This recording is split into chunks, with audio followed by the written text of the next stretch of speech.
Today we speak with Brad Jackson. He is the founder and executive producer of Out of Office, a game changer in the experiential marketing scene. With over 15 years, Brad has the expertise and is here to share our insights, stories, and the secret sauce behind transforming overwhelming projects into impactful campaigns. Out of Office has recently collaborated with brands such as Xbox, Uber, Google, and Barstool Sports, to name a few. We're excited to chat with you, Brad. Thank you so much for coming on. Yeah, thank you for having me. So let's jump into it. Why don't you, if you don't mind, give us kind of a little bit about your origin story. How did you start to now finding and working out of office into, right? Have you guys already been launched officially? Soft launch this month and then full Right. on fresh platform launch in January, which I'm very Nice, excited man. about. Um, so yeah, my journey started back in college. I went to University of Iowa, grew up in Chicago. I started there producing all the concerts that would come through at the university, which led to some internships with Live Nation in Chicago. And then that ultimately led to a job with Live Nation after leaving school. So I was a assistant production manager for a couple of the major venues in Chicago and really cut my teeth in big concert logistics, touring, all that kind of stuff. I always wanted to live on the West Coast. So I decided to pack up my car, moved out to LA with no game plan, didn't know anybody, just knew I wanted to be out in LA on the West Coast.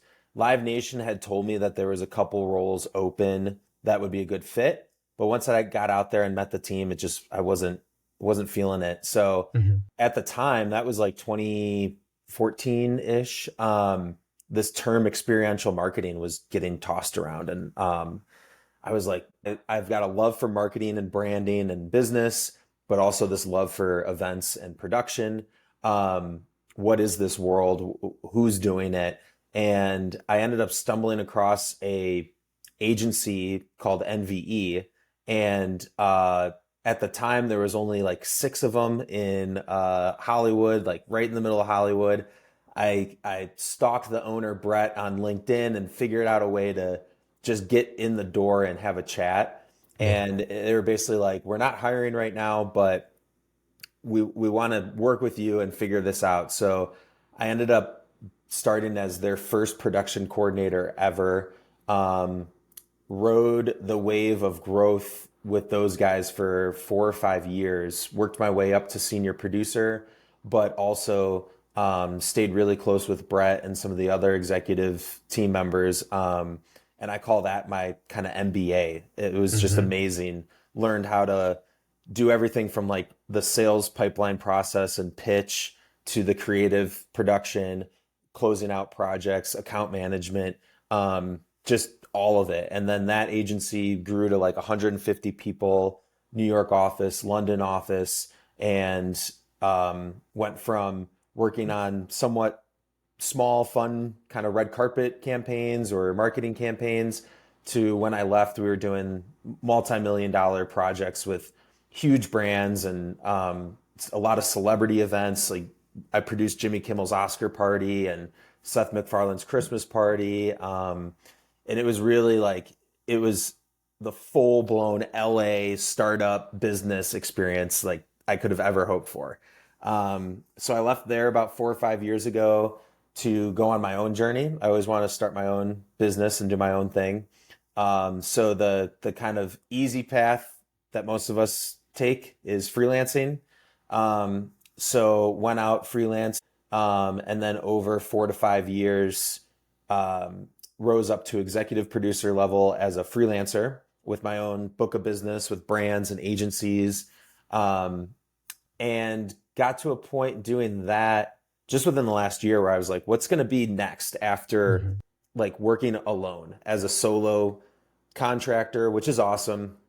It provided me a lot of open time and flexibility to pursue other passions like music and travel. But like, what's next for me? And that's kind of how Out of Office in this new format was born earlier this year, which is now becoming like a industry hub where I'm going to provide a bunch of business resources and support and personal development for the freelancers in my world, Hmm. and then provide consulting services for brands that have never done experiential before and they're looking to get into it. They don't know where to start. So we put together a bunch of research and action plans for them for a 12-month strategy. And then we can plug them in with specific experts out of our freelancing pool to tie into projects. So that's been the last like 6 to 8 months of this brand new kind of like emerging business where now all of a sudden I'm operating like a SaaS platform and a consulting service and all this stuff, but it's so exciting. And it's all just kind of unraveled in the last like 8 months. Yeah, it sounds like with, that vast experience of obviously working with agency side of things, as well as being, at the front of the actual experiences in production, now you've kind of delved into sort of perfect formula for what is needed now. You're now in this very special position, very valuable position to kind of merge those value points. So why do you believe, in your experience, that experiential marketing should be a crucial part of every business's or brand strategy?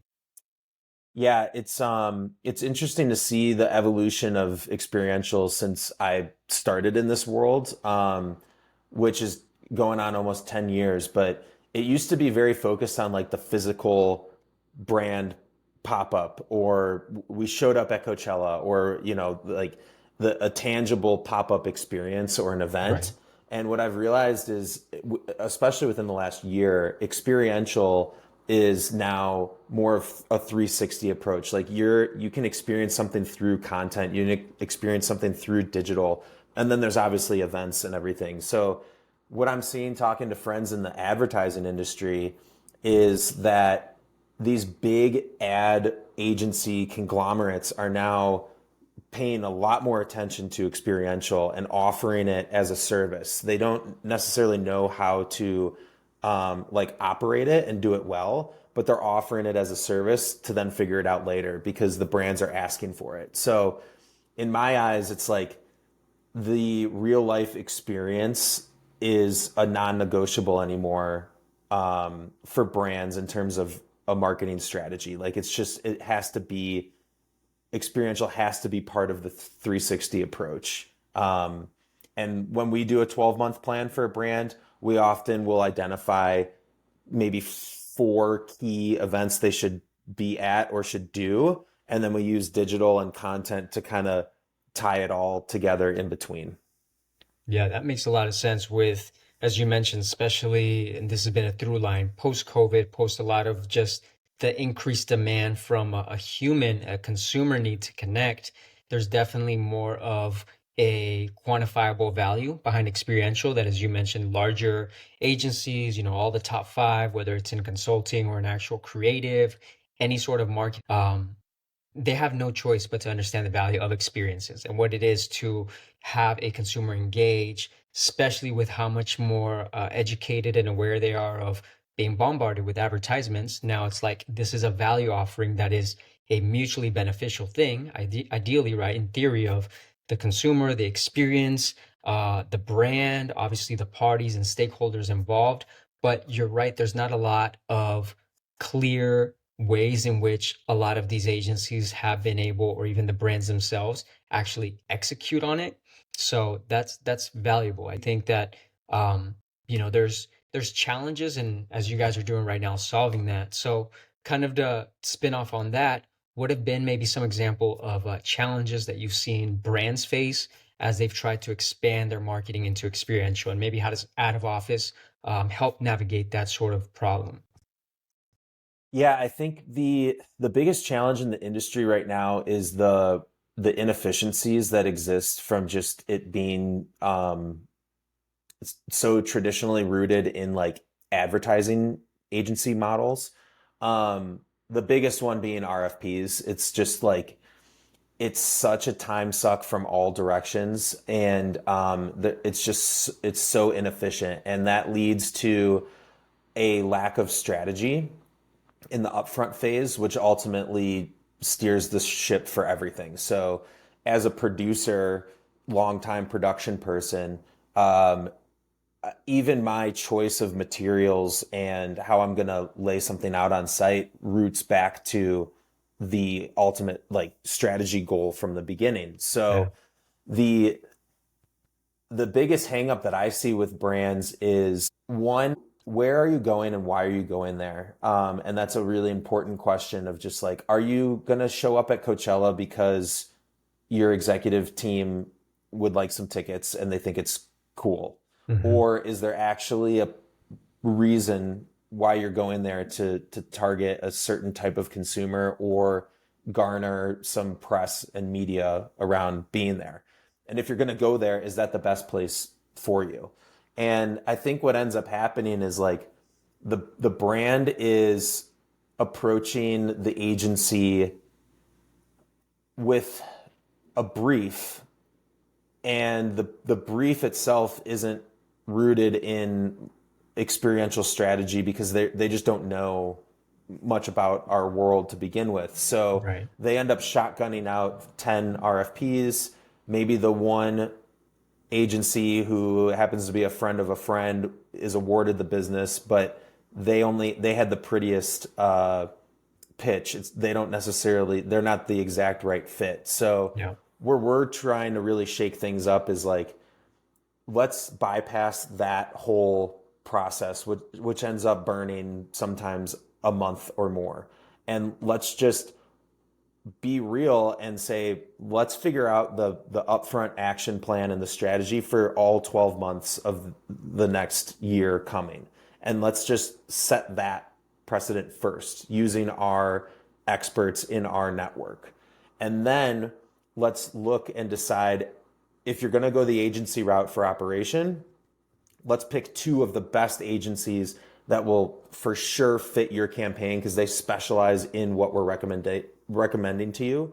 Or maybe you can do this with just a freelancer or two because they specialize in this particular thing that we're suggesting as well. And then we kind of step out of the operations and hand it over to the experts. But now you've been kind of, we play matchmaker of setting them up with like the perfect partner to operate with you. And you have that strategy playbook to always reference whenever, you might get off course a little bit. Yeah, man, that's beautiful because there are a lot of inefficiencies that have been turned into, as we both know, just a way of doing business. And it is a very outdated way of working on all sides. And it also, like you said, maybe whoever gets it is just based on the prettiest deck or connections. And that's sometimes the way of the world, right? But it's not going to, at the end, provide the most value. So it sounds like you're definitely not only shortcutting a wasteful process that really has kind of been accepted unnecessarily, right? Like this has been a long time coming, so it's definitely an exciting moment for the industry for you guys.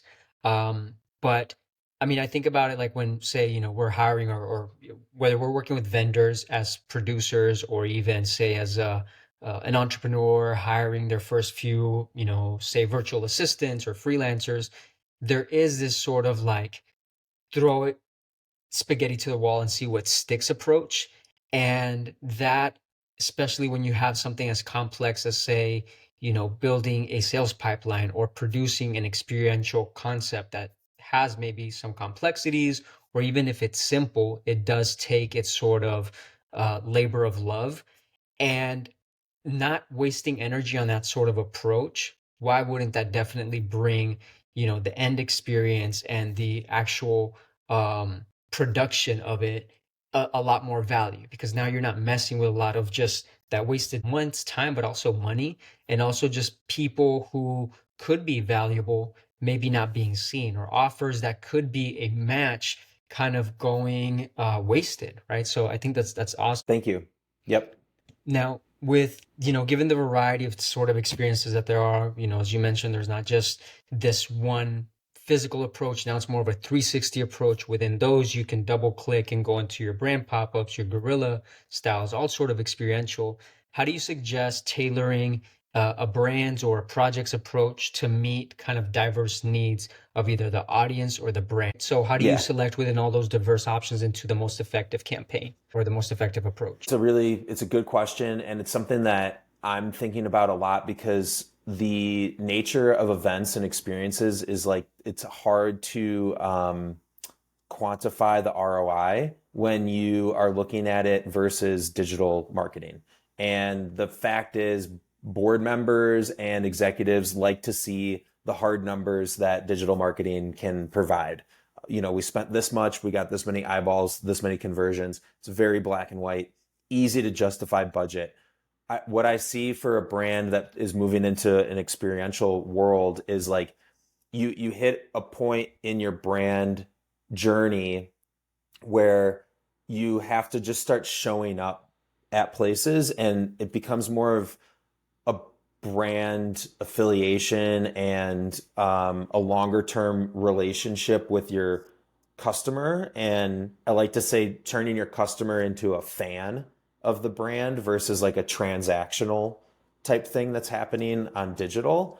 So that's where, you know, it takes a bit to get a brand to that point. But then once they cross that point, they see the ROI show up in many, many other ways. You know, there's reasons why some of the biggest brands running tons of experiential campaigns like Nike and Coach has been doing so good this year. Like they keep revisiting experiential because it is working for them. So I think keeping that in mind, but also like content right now is king, and we all know that. So a big thing that we've been pushing for clients is every single experience should have a content component, and that helps me justify the ROI to a client as well, saying that, you know, you're going to spend $1 million potentially on this event. You're creating $1 million film production shoot. You might as well use it as a backdrop as if it was a set. So let's bring in the film crew. And while we're there for 2 days, and most likely some of your stakeholders are there, CEO, CMO, whatever, we can pull them aside for quick interviews. We can get guest interviews. We can get the content around the space. Like, let's really tie in film and experience. So then you walk away with 40, 60, 90 days worth of content, which will ultimately kind of drag you out to the next experience that you do. So it's kind of thinking about all those different factors and how we can tie it in. But one of my most successful experiential campaigns from last year was with Rockstar Energy. We went to Waco Surf Ranch, flew in 15 of their pro athletes from around the world. They got to spend 4 days at the surf ranch. We had an interview room set up, but then really the film team was just running around with these guys, filming everything they were doing: surfing, wakeboarding, motocross, skate, BMX. And then they'd get pulled away for some interviews, but they were able to walk away. They had this epic VIP experience, and then they got a bunch of this content to use for themselves. And then the brand ended up having like 60 days, 90 days worth of content for all their different platforms from this one experience. And now we're thinking about how can we redo that and do like a winter version and a summer version where there's also like a private event incorporated or a public event incorporated into the whole thing. So that's kind of like the approach I'm seeing start to develop with these bigger brands.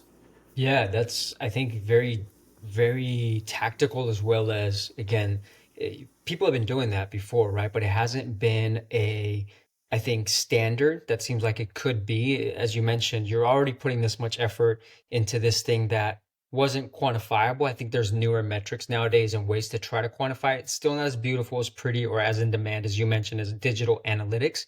But there are ways, as you mentioned, with your post-event engagement, obviously sales track out, all of the components that also feed into whether it's digital or any other marketing campaigns can be stacked on top of experiential. So, what I heard is using, again, starting from the ground level, from the foundation that you mentioned of a clear proposal, a clear strategy, and then what sticks to that and whatever means and whatever other sort of tactics and tools are used within experiential, outside of experiential, in collaboration with all other, forms of your digital, in live, out of office, everything that is marketing.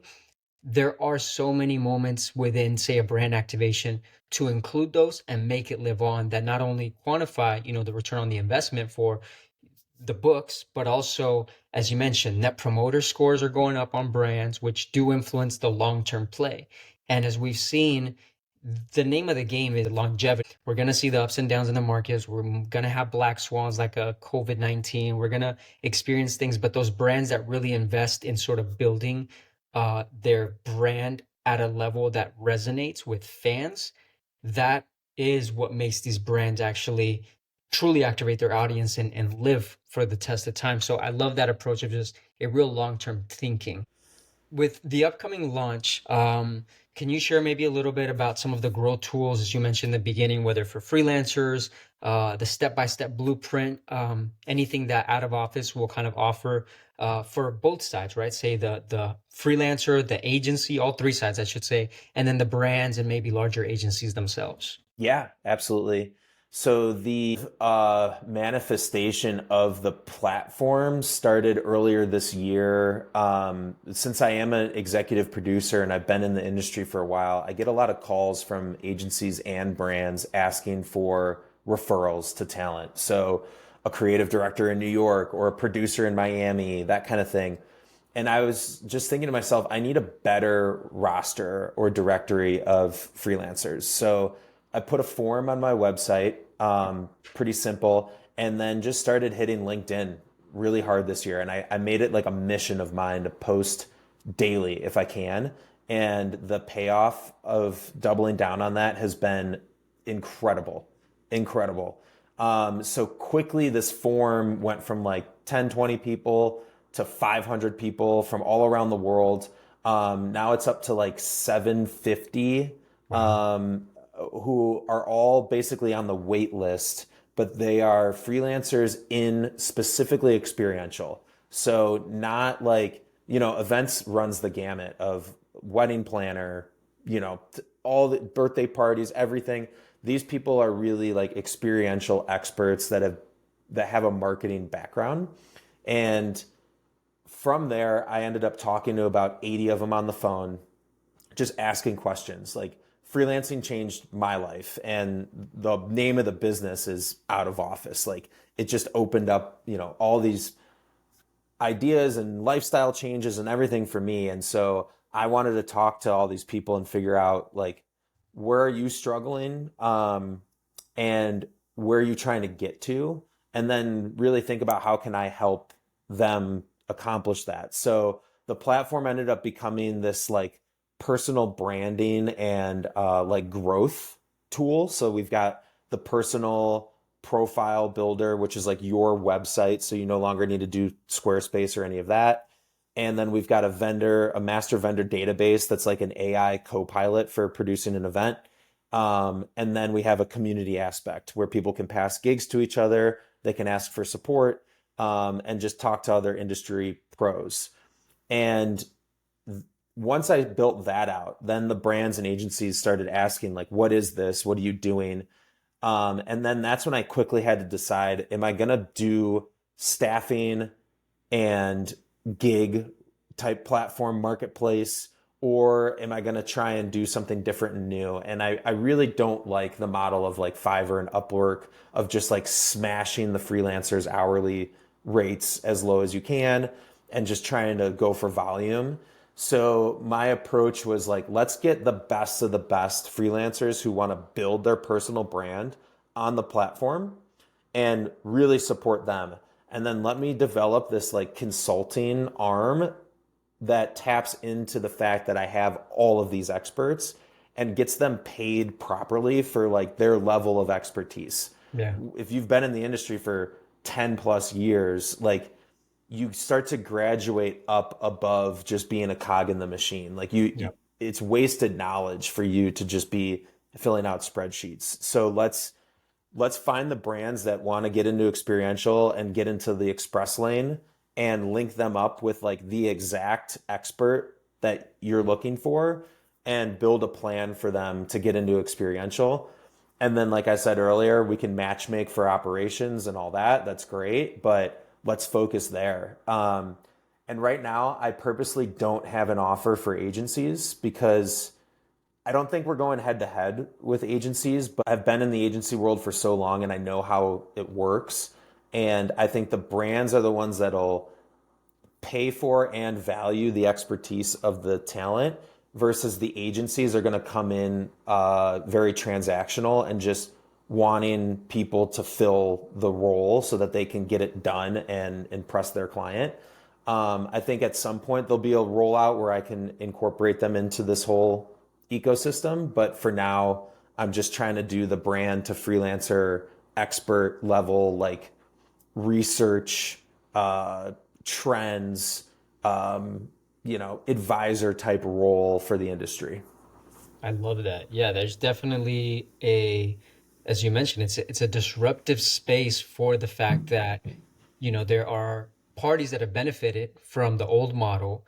And overall, just like, your taxi drivers before Uber, a lot of these things that worked, that still work to this day, but did kind of waste a lot of potential, possibly did waste a lot of just time and money for everybody involved. So it sounds like, you're definitely building this sort of value and knowledge connection that has been ripe, as I said earlier, for disruption. And I love the fact that, in having this sort of um, understanding from both sides, like being out on the field and being within the agency side, you get to see what really glues. And at the end, the most important thing is that the people who are having these experiences, the end consumer, obviously the client, are having the best experience possible, right? Like you mitigate a lot of just the basic like safety issues, a lot of, just with having competent, with having well engaged people, people who don't feel they're being taken advantage of, who are, like a lot of freelancers starting out,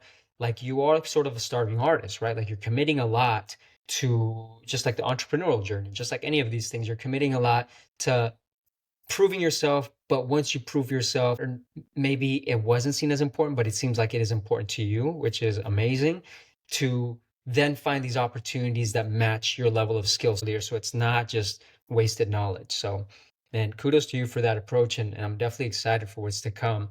So with that, I'm going to kind of just highlight a lot of what stood out for me. So starting from the beginning, I wanted to kind of put a bookmark on the experiential as a 360 approach. Now we see that experiential in it of itself is maybe not new, it's the norm, but there's also a way to kind of compound it and compound other aspects like digital with it.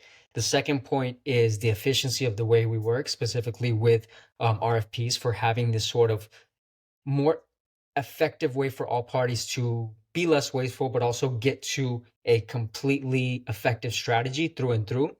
The next point is the ROI and kind of using whether the content that is king that could be built off of experiential or vice versa, the digital itself that could, build over the long term to then be actually qualitatively and quantitatively analyzed. I think that's a beautiful thing to implement. And again, as we just finished off, sort of the value of using knowledge to both connect talent, brands, and kind of have an intersecting goal for them. I think that's, an extremely valuable uh, position to be in. Is there anything else you would add on? Anything you want to highlight as far as takeaways from our chat? No, I think you nailed all of it. I'm just back to your point of kind of the freelance journey. It is tough, and it took me a long time to take the leap. It's been the best decision I ever made to work for myself, but it's not for everybody.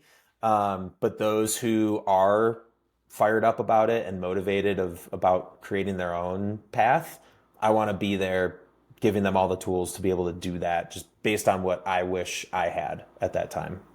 I love that. And so, where can people learn more about out of office and kind of follow your journey? Yeah, so Live Out of Office is the website. We have a new trend report coming out next week, which will actually have freelancer rates in there, kind of industry standard rates from all over the world. And then also like our top trends for the industry moving into next year. So you can download that for free over at the website. And then come find me on LinkedIn, Brad Jackson. Like I said, anybody who wants to dive into like content or self promotion for next year, LinkedIn has been absolutely incredible. I could not recommend it more. Thank you. Yeah, that's how you and I connected, and I'm so glad we did. I'm Yeah. excited. Looking forward to our next chat, and definitely what you're building here, I think is very valuable. So Thank you. I'm excited and more to come. Yes, absolutely. Thank you. Thank you, Brad.